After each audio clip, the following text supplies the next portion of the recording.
Welcome back to This Week in History. Now riddle me this, what do tacos, a rhinoceros, and Ryan Gosling have to do with this week's topic? Nothing. I just wanted those three images in your head before we got started. You know the Wright brothers, Orville and Wilbur, and you know Charles Lindbergh, but what do you know about Harriet Quimby? Harriet the Spy. It's a good 90s movie reference. Not the same person. Harriet Quimby was the first lady of aviation in the United States. In 1912, Quimby became the first female pilot to cross the English Channel.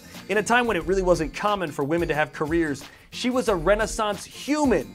I'd say Renaissance woman, but men couldn't have done what she did. Think about this. Quimby was a journalist. She wrote for the San Francisco Chronicle and the National Magazine. She wrote 7 films for legendary and controversial filmmaker D.W. Griffith. And that career took her all across the country. And that's how we get to aviation. Quimby was covering an international aviation event at Belmont Park. And that's when the aviation bug hit her. When asked why she chose to be a pilot, Quimby had this baller quote. I don't like baller. Quimby had this boss quote. I love the term boss. My friends hate it. She said, "When I saw how easily the man flyers manipulated their machines, I said I could fly," and she was right. After 4 months and several dozen lessons, she became the first female pilot to get a license in the United States. But she was also the 37th pilot to get a license in the United States. This was the early 1900s. Aviation was in its infancy, and she was right on the front line. She had a pretty lucrative barnstorming career. What is barnstorming, you might ask? It was a production put on by pilots, usually in flying circuses, where they go town to town performing aerial stunts for sums of money.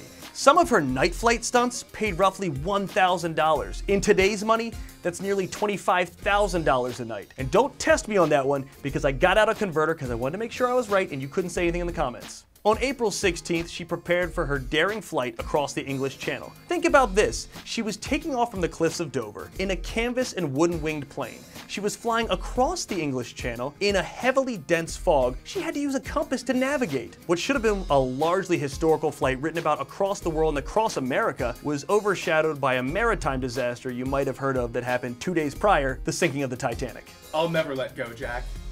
We all know there was enough room on that door, right?